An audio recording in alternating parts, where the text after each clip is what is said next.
Hello, all the students of class 9th. I welcome you to the brand new class of providing access to all the knowledge that you require to enrich yourself and enlighten yourself.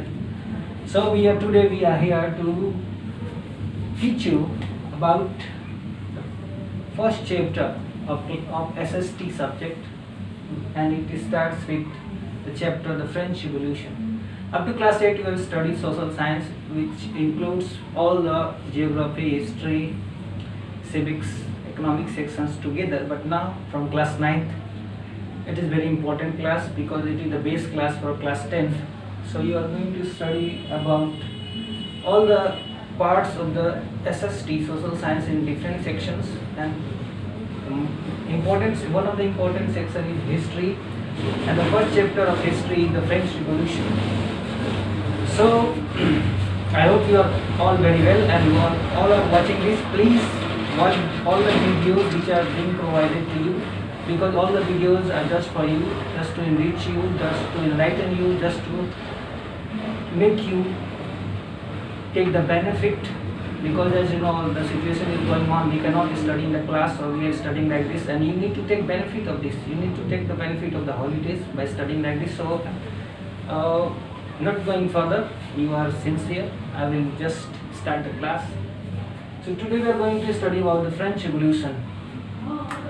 As you all know, when you study about the ancient history or the medieval history, you will go through and you will come about, आप जानेंगे या पहचानेंगे, ये पढ़ते हैं आप तो आपको पता चलता है कि कितनी कहानियाँ हैं राजाओं के बारे में, और पूरी दुनिया जो थी कई देशों में बटी हुई थी, हर देश में राजाओं का शासन होता था। लेकिन क्या राजा के शासन से जो साम्राज्य के लोग थे, सम्राट के शासन साम्राज्य के लोग, राजा के शासन से राज्य के लोग क्या खुश थे? क्योंकि राजा जो था उसके पास निरंकुश शासन होता था, उसकी शक्तियों की कोई सीमा नहीं होती थी, वो जब चाहे कोई भी फैसले ले सकता था।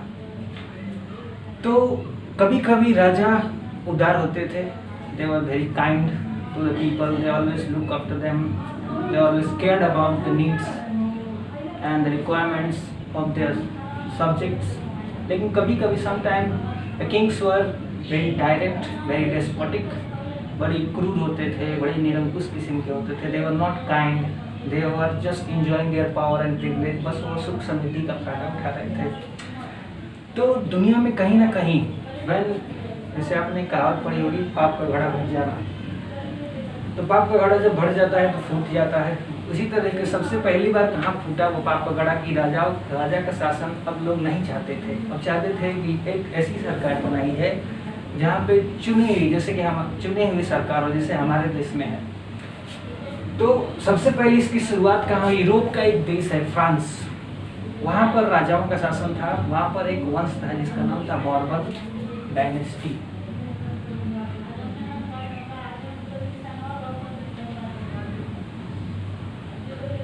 बॉर्बन डायनेस्टी, और उसके जो शासक थे उनका नाम था लुइस 16 जो थे बॉर्बन वंश के शासक थे, जो फ्रांस पे शासन कर रहे थे।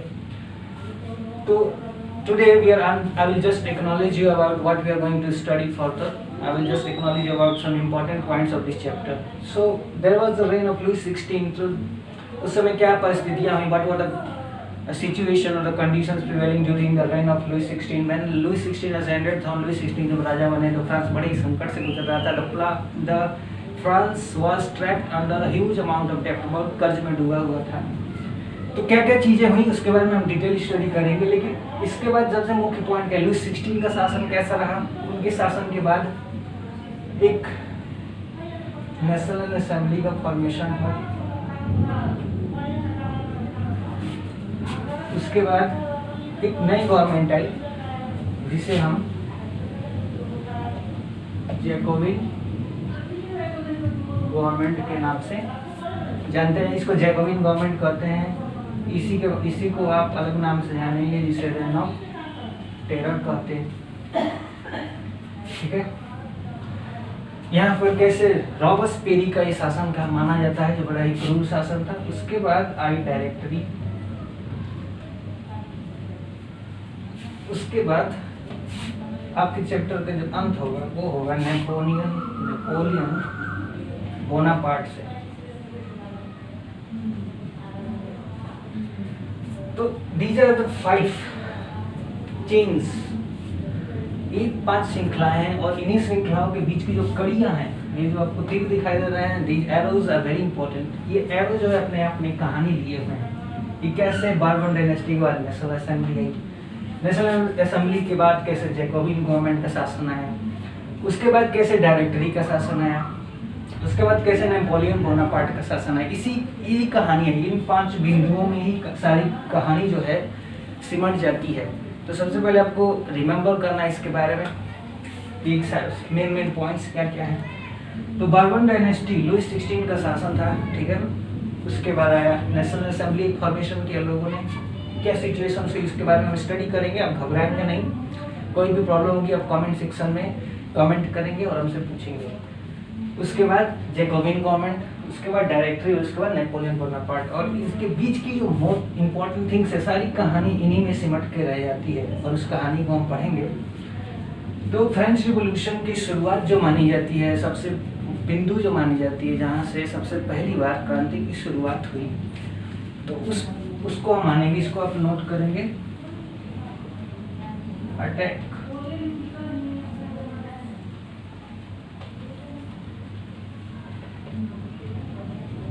अटैक ऑन फोर्ट ऑफ बस्तिल, बस्तिल के किले पर हमला। बस्तिल के किले पर हमला हुआ था 14 जुलाई 1789 को, 14 जुलाई 1789। कितने लोगों ने हमला किया था? 7000 मैन प्लस वुमेन थे उसमें, 7000 पुरुष और स्त्रियां थी उसमें, ठीक है। जिस फोर्ट पे उन्होंने हमला किया उसमें 7 कैदी थे, देयर वर 7 प्रिजनर्स, 7 कैदी थे उस किले में। फ्रैगमेंट्स वर सोल्ड,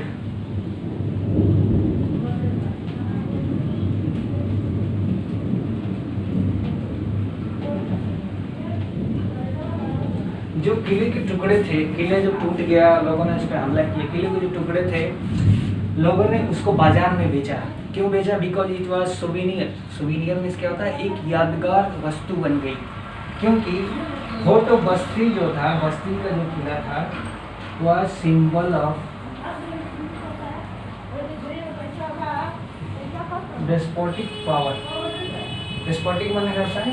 क्रूर यानी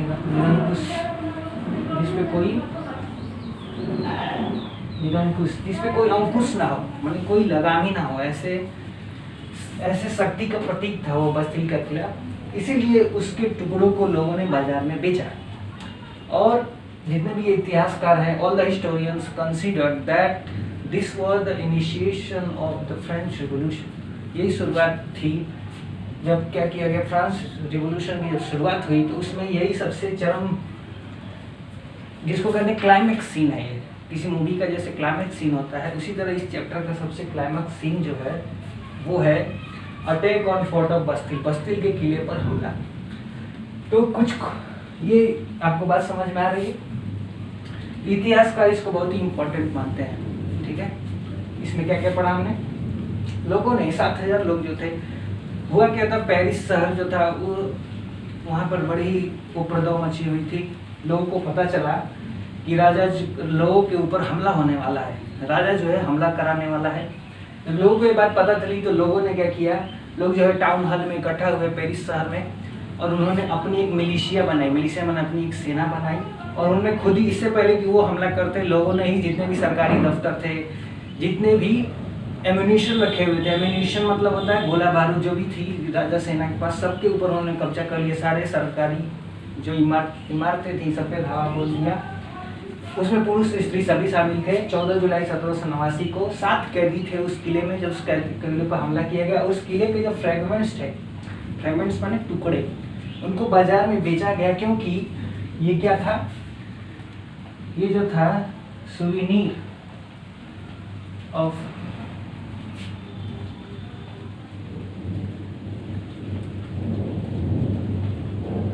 एक यादगार पल था। Souvenir means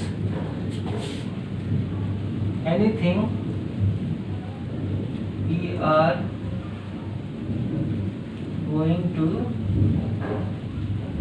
remember, anything we are going to remember is known as souvenir, जिसे हम हमेशा याद करेंगे, ऐसे क्षण को सोवेनियर कहते हैं। कुछ क्वेश्चंस हैं जो आप बनाएंगे।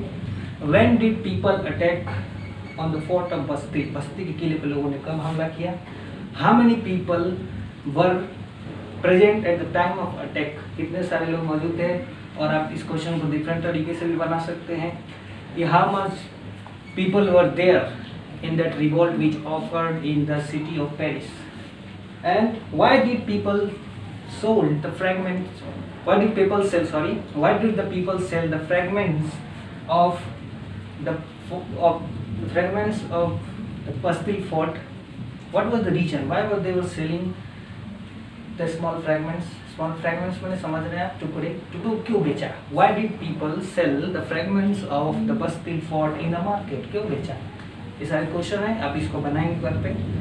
आई hope you are getting well. जो भी अगर कन्फ्यूजन है तो आप हिचकिचाएंगे नहीं, there is no need of hesitation, you can just comment below and ask and make sure. आप अगर आप जानते हैं, आप इस वीडियो को देख रहे हैं, तो जो बच्चा नहीं जानता है, जो स्टूडेंट्स, उसके पास आप ये न्यूज़ देंगे कि वो पढ़ाई इसके द्वारा की जा रही है थ्रू द ऑनलाइन चैनल। आप उनसे बोलेंगे कि इसको सब्सक्राइब करें और इसकी सहायता से आप पढ़ें। अगर आपको कोई कमी नज़र आती है इसमें, आपको कुछ समझ में नहीं आ रहा है, आप चाहते हैं मैं ऐसे पढ़ाऊँ या किसी अलग तरीके से पढ़ाऊँ, you want me to teach differently, you are not getting it, then you can just consult me. There is no need of hesitation or reservation.